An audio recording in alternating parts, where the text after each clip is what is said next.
Grand Rising, beautiful souls. TGIM. Hello, Instagram. Hello, YouTube. Oh, how's everybody doing? Thank you for being here, for watching and listening live or the replay. Yes, Grand Rising, beautiful souls, and badass heart warriors. Thank God it's Monday. So to those who are back for another episode, today I'm going to talk a little bit about my story, what I've been growing through.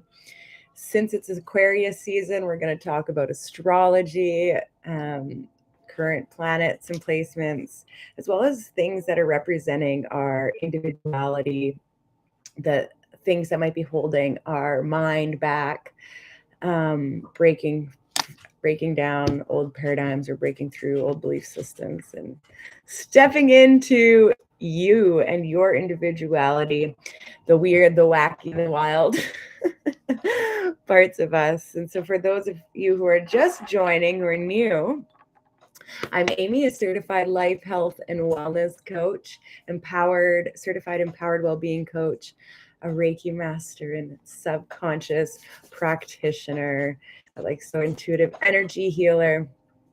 Beautiful. I partner with people who are stuck and don't know where to start, helping you gain clarity and empower you to step into that untapped potential so that you can thrive in this life, not just survive. Hey. So, since it's Monday and Mondays are ruled by the moon, happy Moon's Day. Let's start off with what the moon is doing today.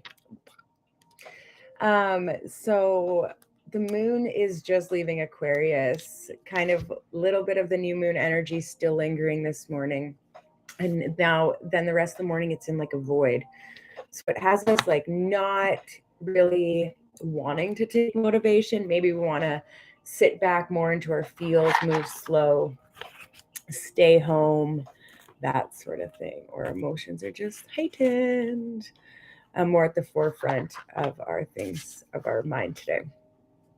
So happy new moon. Hope everybody was well. Aquarius season, the new lunar new year. The lunar new year is when you follow the cycles of the moon. The moon has its new year. So yeah, lots of opportunities that nature provides for us to let go, to release, to let die what needs to die, and so that what is ready and waiting to be reborn to be reborn. An Aquarius representing the water bearer, the water bearer, not barrier, bringing like ideas and inventions and new ways of doing things, for the good of humanity, for the compassion of humanity. Hence the water bearer, bringing necessary nourishment and quenching and water to quench the thirst of hungry souls and the humanity. So today, this morning, Uranus is squaring the moon and Venus. Uranus is squaring Saturn, Venus, and the moon. So Saturn, Venus, and the moon, they're all kind of held up and like amplifying the energy. Remember a couple weeks ago when Mars was conjunct the moon and everybody could see it, and it was kind of wild. Like even the weather networks were talking about it. But yeah, so conjunct is when two or more planets are sitting on top of each other or really, really close, and they amplify one another. So let's look at Saturn. Saturn is all about our karmic lessons. Venus is about how we love, what we love. And the moon, again, is our emotional body. Now, Uranus is the big awakener, the great awakener. It's like its shape is kind of like an H, but I see it as a U with things down. And it's like opening up your mind to see what else is out there. And so with the sun, the moon, the Venus being squared by Uranus, it's like, how can you learn your lessons? How can you expand your mind? Those frustrations, those constant or repeating frustrations or aggravations are messengers. You don't have to keep you don't have to keep just accepting them as they are. You can make necessary changes. And if we don't embrace that, then we're forced to make changes, whether that's through, loss or death or injury, where we're forced to make necessary changes. Maybe it's a loss of a relationship, calling us to open up our perspective and understanding and empathy or compassion for not just ourselves, but for somebody else. So, this past weekend, Sun, Moon, and Pluto were conjunct, transiting my 4th house. So now I have Saturn, Venus, and the Moon sitting conjunct my natal Saturn. Lots happening. Lots happening. Yeah, okay. So have I really learned my lessons? Have I learned my lessons in emotions, love, and relationships? Have I learned that it's completely okay to be myself in relationships? Have I learned not to apologize for who I am? Apologies for how our actions or behaviors impacted somebody else is different than apologizing for who you are. So have I learned to embrace my unique individuality in relationship without fearing the differences or internalizing them as not being good enough?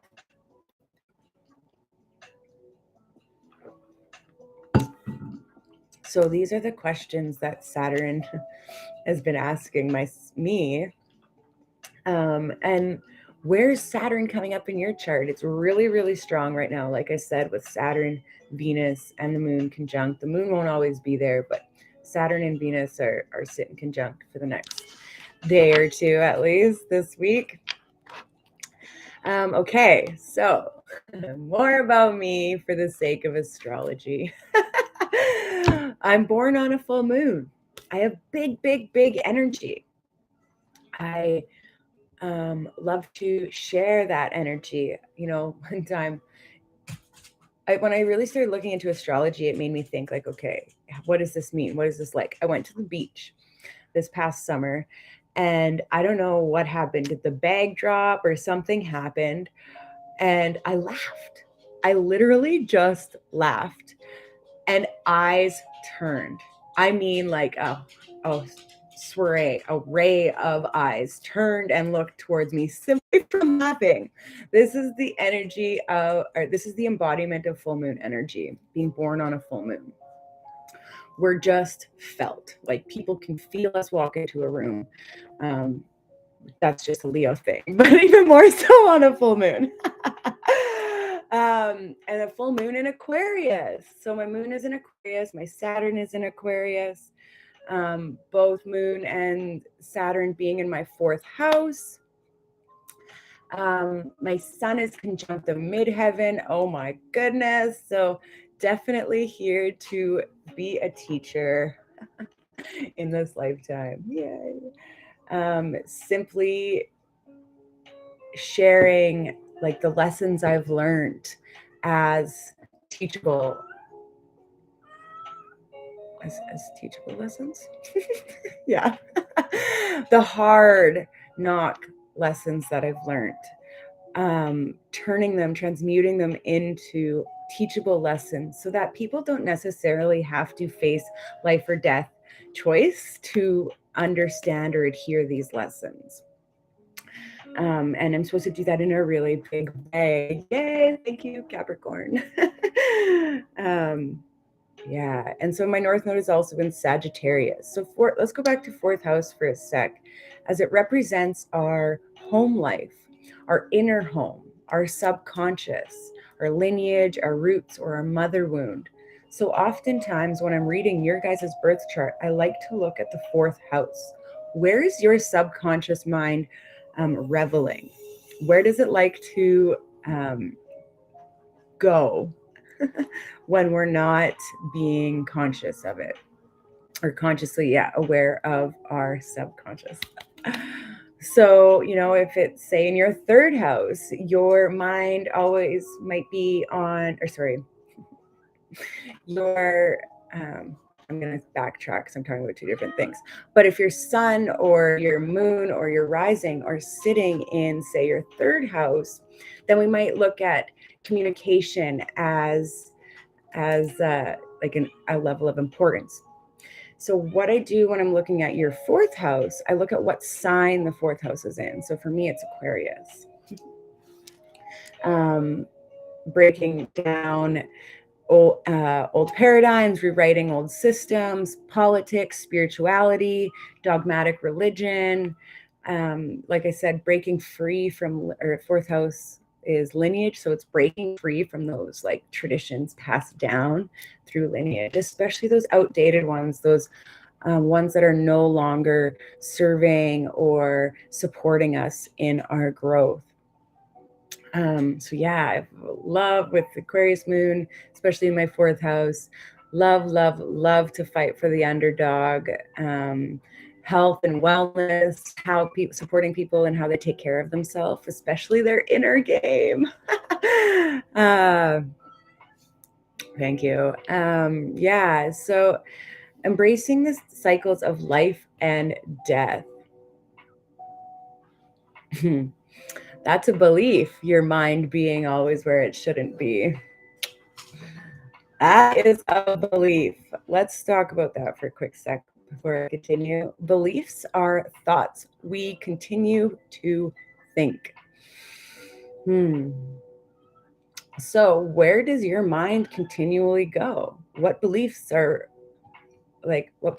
you have around that thought pattern? And what do they show about you? And the best way, truthfully, to uncover where your beliefs might be is to free write. Set a timer for 5-7 minutes. Just write it out. Don't worry about punctuation. Don't worry about spelling. Don't worry about nothing. Just let your brain do a dump and see if you can notice some patterns.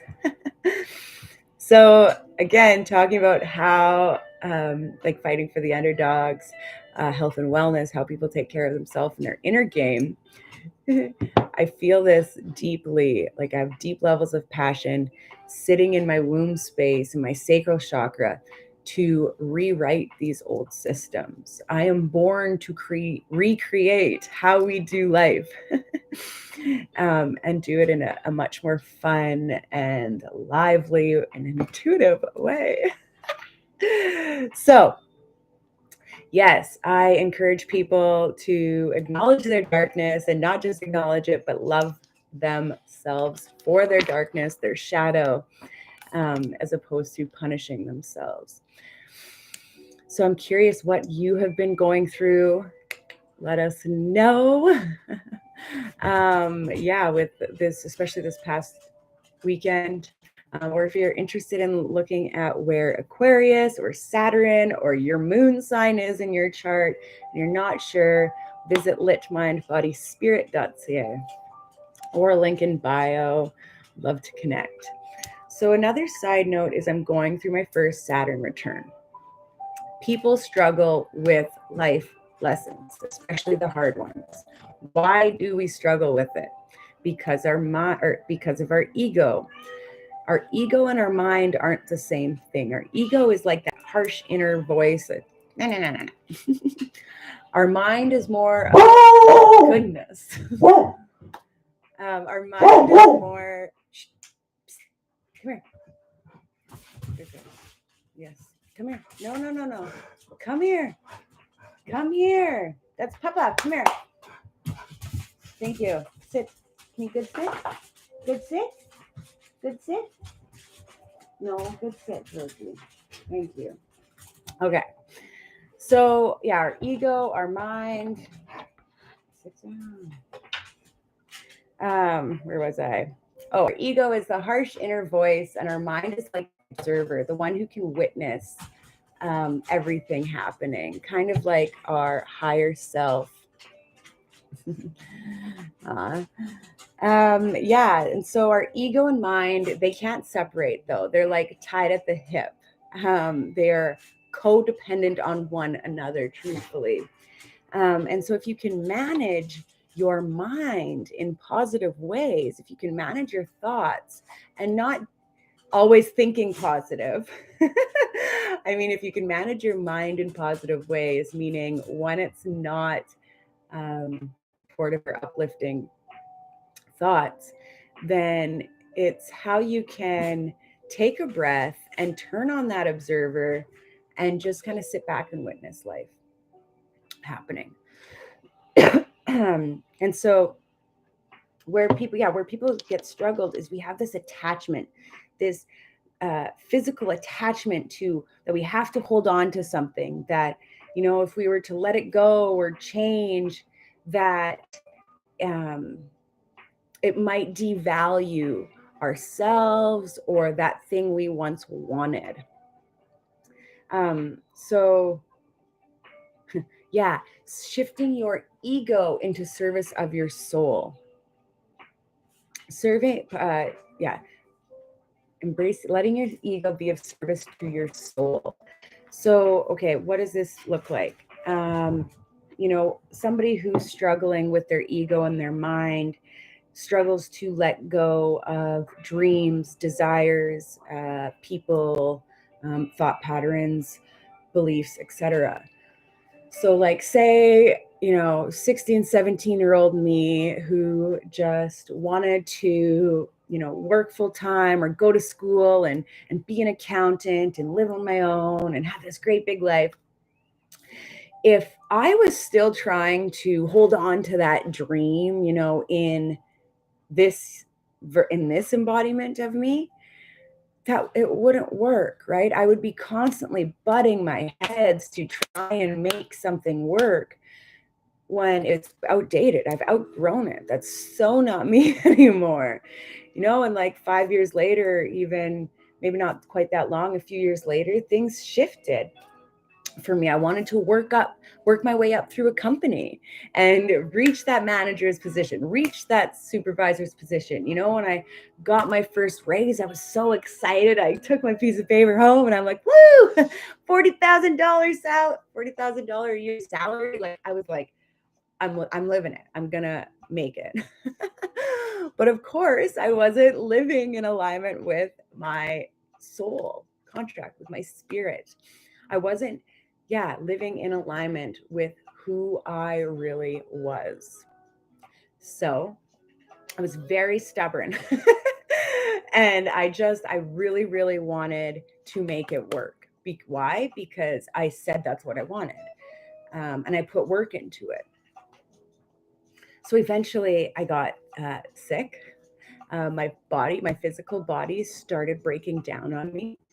There was an incident that happened that put me right off work completely. P.S. I haven't gone back ever to a competitive wage salary. It's been, well, shit, 7 years now. Yeah, and so, oh, and then, oh yeah, so then it shifted.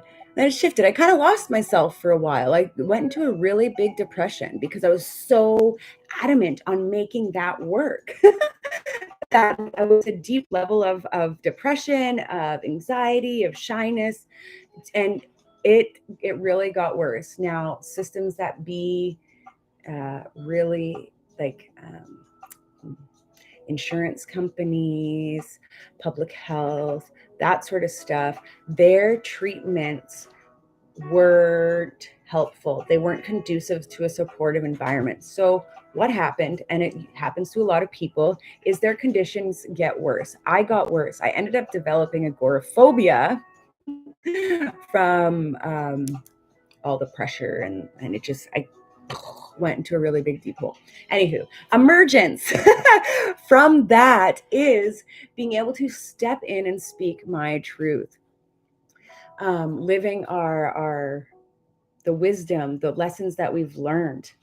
So Saturn representing our karmic lessons. And for myself, being in the fourth house of Aquarius, knowing and believing that it's okay to break free from traditional beliefs. So, or the beliefs of success, of happiness, of what it meant to be living a full life, all those sort of things. And that it's okay to be different and speak truth, even if it makes others uncomfortable. Yeah, so it's about bringing love, peace, and nurture into it, bringing the light into the darkness, which is what we were speaking about last week. And yeah, it was such a so the darkest point in my life was what we call the dark night of the soul, or spiritual awakening. So many people have experienced it. It's kind of when everything around us breaks down. We lose friends or family that have been a part of our lives for so long, jobs, etc. We go through something that forces us to wake up, to tune in. Yeah. So Saturn returns represent a time in when major life events happen. And you are so welcome. Yes, you sure are. Finding that soul purpose. Woo! Yeah, so Saturn returns represent a time in which major life events happen. They are meant to check in, or meant to check in on how we're living in alignment with that soul purpose. So Saturn transits happen actually every 7 years, with Saturn returns happening 3 times throughout people's lifetime. So 27 to 30, 57 to 60, and around like 88, 89, 90. So my grandma went through it last year, finishing her third and final Saturn return. Yay. So if we haven't been learning our lessons, then Saturn transits can be a little bit challenging, where they force us to change in ways that are somewhat in alignment with who we are, as well as, it could be painful or strenuous. Hey. And so if you have been doing the inner work on yourself and following the signs, then you'll have a better understanding of what choices to make and which direction that you're going to be going. So yeah, okay, mention the ages. So, okay, what do we do? Whether that's on a new moon or a dark moon, or any time that you're wanting to step back in into alignment with your soul. Okay, also the Saturn dates again, before we jump into the next thing, is between 27 and 30, between 57 and 60, or 58 and 60, and then again 88 to 90. Oh, somebody's coming in my house right now. Papa! One sec. On feed, my girl! Papa's here!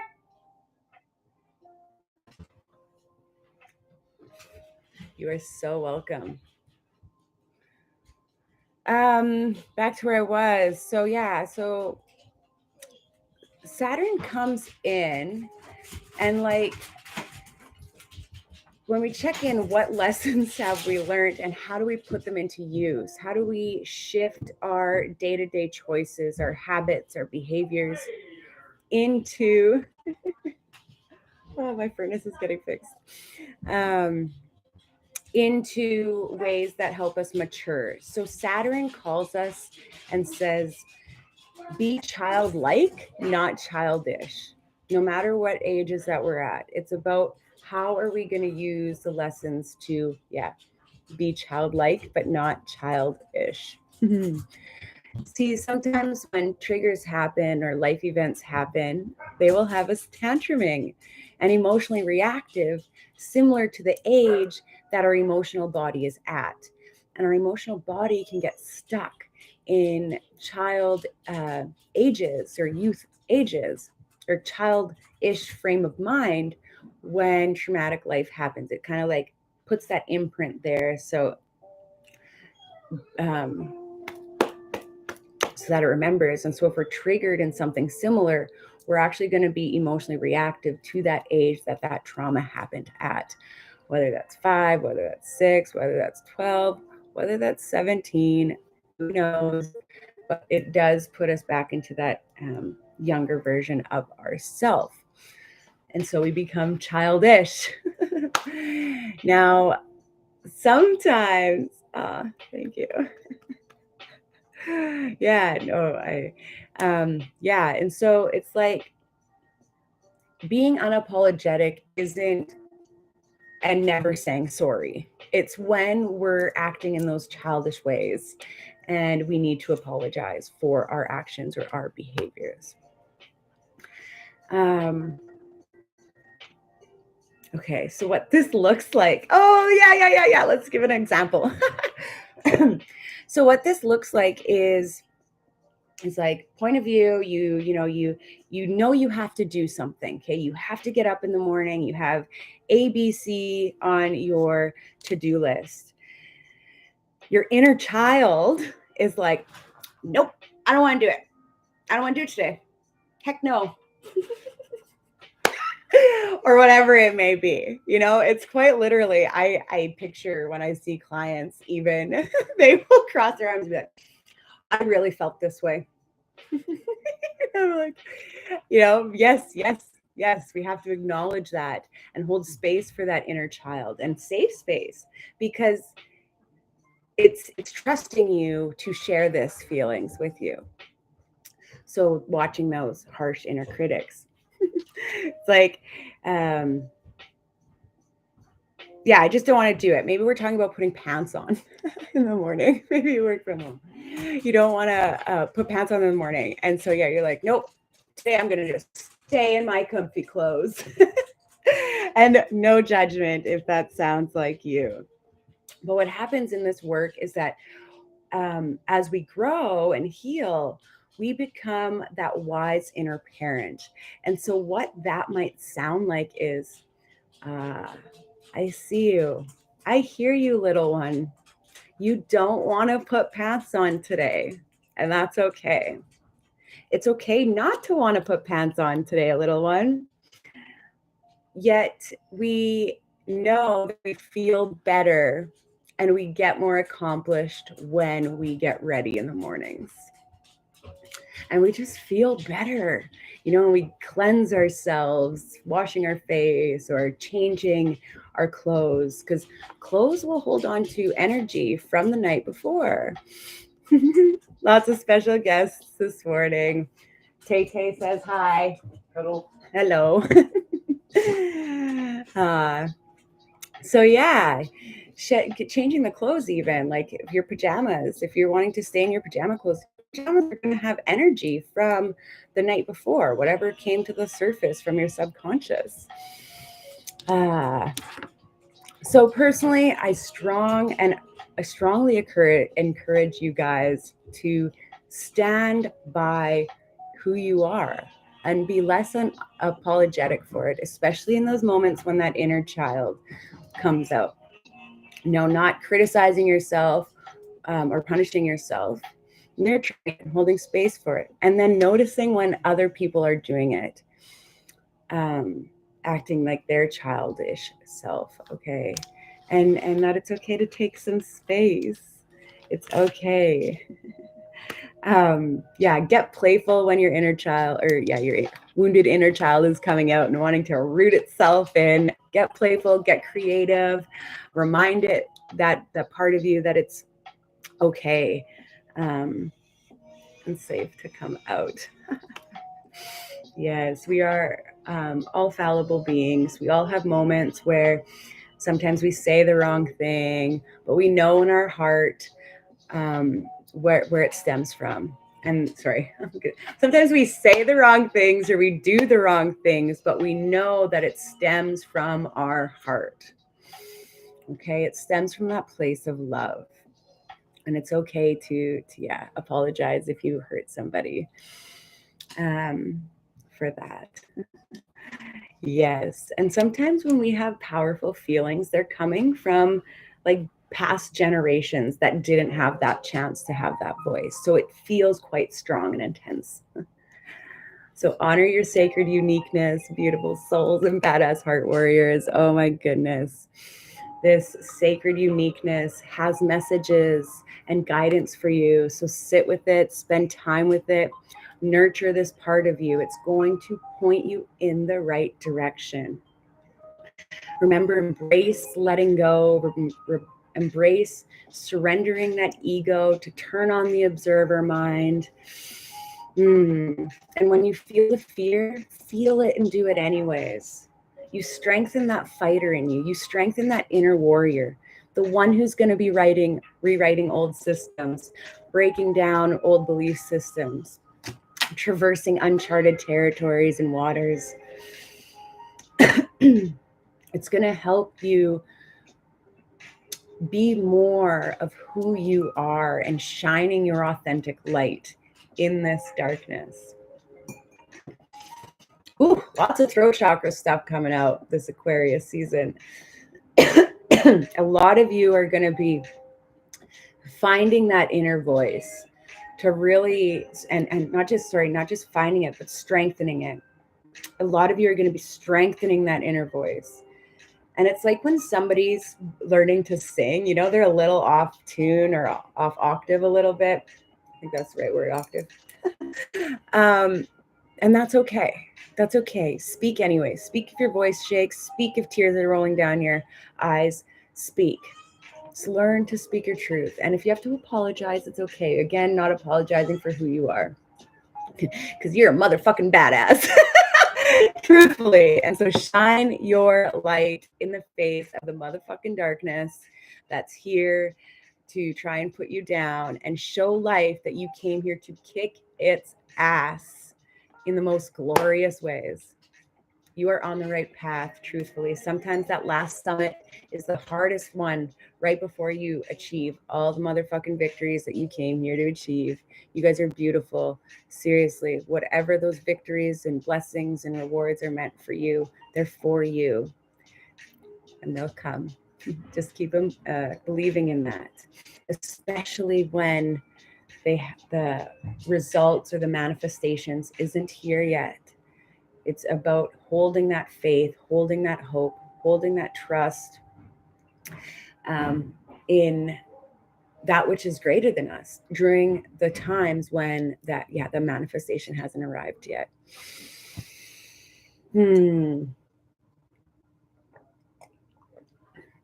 Yeah. Felt pretty. You like beautiful.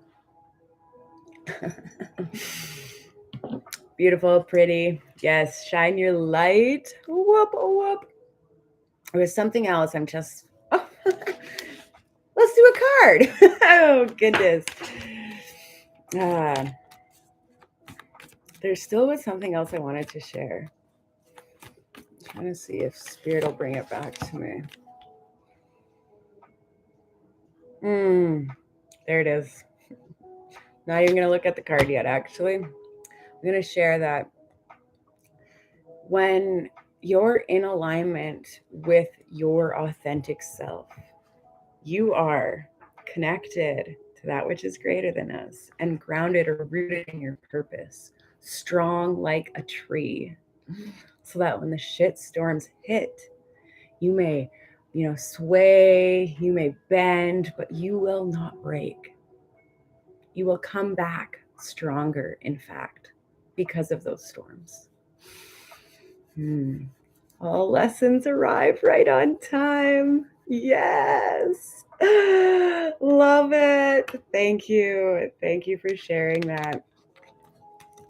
So, Six of Pentacles. The Six of Pentacles. We got a scale here. I think this came up another time. Maybe it was in a personal reading for one of you guys lately. But the scale representing the Justice card, representing Libra, representing energy exchange. The Six of Pentacles really holds that, are you giving as much as you're receiving? And as well as having that harmony, that balance, that right balance between, life or work, as well as your personal. Another thing that I'm going through personally is like balancing between what I want and how I feel. Because what I want is for humanity to heal. That's a rhyme. And so my ego wants to drive and to push and to, show up and do all the work. But what I feel is knowing that I have to slow down and tune in. And if I were to do that, then I would forget about my little important light who helps keep me going. And that's my little witchling. And that's, so yeah, building awareness around who you're giving your energy to, what you're giving your energy to, and what kind of return on your time and energy investment are you getting back. So, and sharing. If you have an excess, share. Thank you guys so much for being here, watching and listening live. And for those who are watching the replay, again, I appreciate it so much. That's okay. Thank you. Yeah. What's back on? Okay, I'll call you after. My furnace wasn't working this morning. Interesting, hey? So even like something like that, I like to ask the universe, North Node and Sagittarius, what is this showing me? What is the external showing me about the internal? So where have I been letting my internal heat or my inner fire go out? So life has messages for us in all ways, shapes, or forms. And yes, they arrive just like our lessons on divine timing.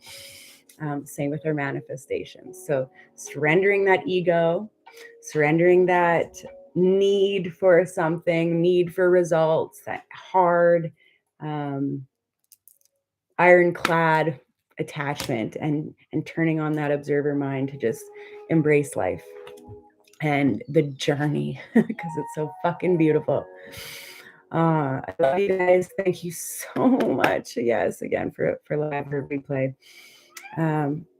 Starting your week off thanking with an attitude of gratitude, thanking that which is greater, for the earth we walk on, the air we breathe, the fire to fuel our souls, and the water to cleanse us, mind, bodies, and spirits. If you guys found anything beneficial from today, please drop it below for others to read. Sharing is caring. Like all lessons arrive on time.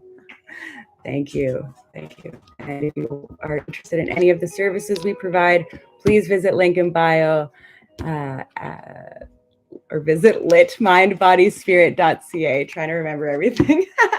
Okay, thanks guys. Have a great week. I love you too. Peace. Thank you.